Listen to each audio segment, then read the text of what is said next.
नमस्कार, मैं आपका मित्र सर्वमित्र। दो मसले हैं दोस्तों हरियाणा को लेकर।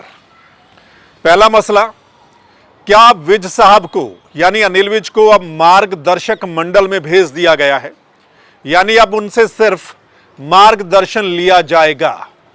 ऐसा क्यों, इस पर चर्चा करेंगे और इस मामले को लेकर एक बयान आपको सुनवाएंगे नए मुख्यमंत्री नायब सिंह सैनी साहब का।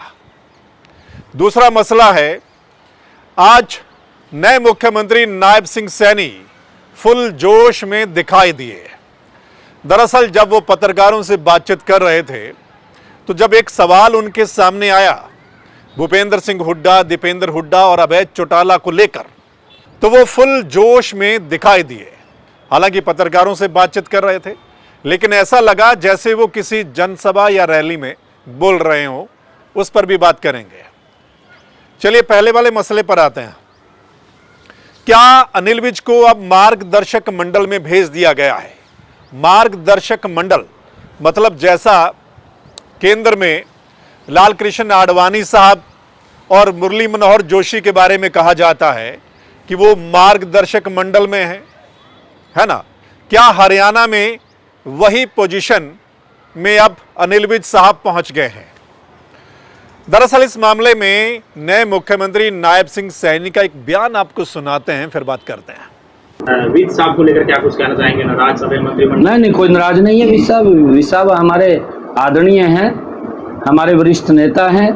उनका हमें आशीर्वाद पहले भी था, अब भी है। वो कह रहे हैं किसी ने संपर्क नहीं किया, मनाने की कोशिश? नहीं, ऐसा नहीं है। हमारे वरिष्ठ नेता हैं और आदरणीय विज साहब के यहाँ तो मैं जाऊंगा भी और चाय भी लूंगा जो ही मेरे को समय लगेगा, क्योंकि उनका हम समय समय के ऊपर मार्गदर्शन लेंगे।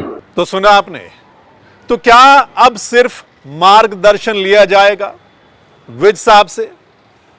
दरअसल विज साहब के जो तेवर हैं, उन तेवरों ने ही विज साहब को नुकसान पहुंचा दिया। आपने देखा होगा जिस दिन मीटिंग थी, यानी कि मनोहर लाल खट्टर ने सीएम पद से इस्तीफा दिया था और अगले ही दिन विधायक दल की मीटिंग थी, नया नेता चुना जाना था और उस मीटिंग में नायब सैनी को चुना गया। तो उस दिन क्या हुआ, विज साहब मीटिंग छोड़कर निकल गए थे। हालांकि उन्होंने कहा कि वो नाराज नहीं है, लेकिन पता चल गया था कि विज साहब कहीं ना कहीं नाराज हैं। इससे पहले भी विज साहब के कई बार तेवर देखने को मिले हैं। तो क्या उन तेवरों की वजह से ही विज साहब को नुकसान पहुंचा है, यानी वो मंत्री नहीं बने हैं या नहीं बनाए गए हैं? हालांकि चर्चा तो ये भी थी कि नए मुख्यमंत्री जब शपथ लेंगे तो अगला नंबर विज साहब का होगा, यानी कि नए मुख्यमंत्री की कैबिनेट में पहले नंबर के मंत्री होंगे विज साहब। लेकिन क्या विज साहब के तेवरों की वजह से ही ऐसा नहीं हुआ? हालांकि विज साहब को कोई फर्क नहीं पड़ता, ऐसा लगता है, क्योंकि आपने देखा होगा जिस दिन वो मीटिंग छोड़कर निकले थे और अगले दिन जब मंत्रिमंडल का बड़ा चर्चा थी, क्या था, तो आपने देखा होगा कि वो गोलगप्पे की दुकान पर पहुंच गए थे, है ना। तो मतलब विज साहब का ऐसा अंदाज जो है वो देखने को और सुनने को मिलता है। हालांकि विज साहब को अगर मंत्री नहीं बनाया गया तो इसके बदले एक नेता की लॉटरी से लग गई। अगर विज साहब मंत्री बनते तो ये जो नए मंत्री बने हैं, इनमें से एक चेहरा शायद आपको नजर नहीं आता, और वो चेहरा शायद असीम गोयल का है। वो अंबाला सिटी से आते हैं, आपको पता है। अगर विज साहब बनते मंत्री तो शायद असीम गोयल मंत्री ना बनते, और शायद इसी वजह से ही असीम गोयल ने जब मंत्री पद की शपथ ली तो वो अंबाला जाकर सीधे अनिल विज के पास पहुंचे आशीर्वाद लेने। तो आप समझ गए होंगे। चलिए अगले मसले की बात करते हैं कि फुल जोश में दिखाई दिए नायब सिंह सैनी।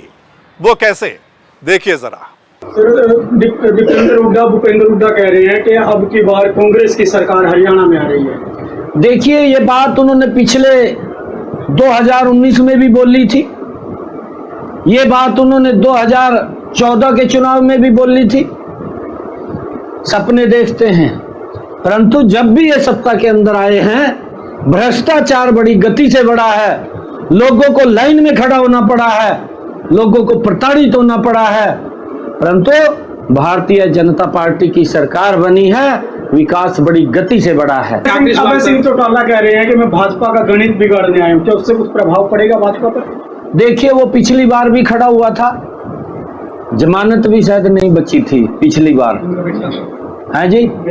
बेटा हो चाहे बाप हो, खड़ा तो वही तो होगा है। ये भारतीय जनता पार्टी है, यहाँ से अगर मुख्यमंत्री दूसरा बन रहा है तो पार्टी का कार्यकर्ता बन रहा है, ये कोई छोटी बात नहीं है। विचार ये होता है कि बापू के बाद कौन बनेगा, बेटा ही बनेगा, तो पहले बेटा ही तो चुनाव लड़ा। तो सुना आपने, मतलब जब विपक्ष के बारे में, विपक्ष के नेताओं के बारे में सवाल किया गया तो मतलब फुल जोश में नए सीएम दिखाई दिए, और आपने देखा जैसे वो किसी रैली या जनसभा में बोल रहे हैं। अब फुल फॉर्म में तो आना ही पड़ेगा नए सीएम नायब सिंह सैनी को, क्योंकि आपको पता है थोड़े समय में ही उनको चुनाव भी लड़ना है, यानी करनाल की विधानसभा पर उनको चुनाव भी लड़ना है और पूरे प्रदेश में भी घूमना है। आपको पता है लोकसभा का चुनाव है, इस वजह से फुल फॉर्म में या फुल जोश में तो आना ही पड़ेगा, नहीं तो फिर लोग कहेंगे, और ऐसी चर्चा भी चल रही है कि नायब सिंह सैनी साहब तो नाम मात्र के सीएम हैं, असली सीएम या सुपर सीएम तो पहले वाले ही हैं। तो शायद ये बात सैनी साहब समझ गए हैं, इस वजह से वो फुल जोश में अब दिखाई दे रहे हैं। सो दोस्तों, क्या कुछ कहना है आपका, जरूर बताइएगा। ये जो दो मसले हैं, क्या विज साहब अब मार्गदर्शक मंडल में चले गए हैं, क्या सिर्फ मार्गदर्शन ही लिया जाएगा उनसे? और दूसरा, जो जोश में दिखाई दिए हैं नए सीएम नायब सिंह सैनी, जरूर कमेंट करके बताइएगा इस वीडियो के नीचे, और अगर आप शेयर करेंगे तो तमाम लोग इस पर अपनी राय दे पाएंगे। और अगर ये चर्चा आपको ठीक लगी तो आप इस चैनल यानी द मसला को लाइक, फॉलो, सब्सक्राइब कर सकते हैं, क्योंकि अब हर रोज़ नई नई चर्चा होगी, नए नए मसले आएंगे, नई नई अपडेट आएगी, उम्मीदवारों की लिस्ट भी आने वाली है, और चुनाव को लेकर आप लोग भी इंतज़ार कर रहे हैं कि कहां पर क्या कुछ होगा। वो सब आपके साथ साझा करेंगे, चर्चा करेंगे। बने रहिए द मसला के साथ, मिलते हैं फिर, तब तक के लिए नमस्कार, आदाब, सत श्री अकाल, राम राम।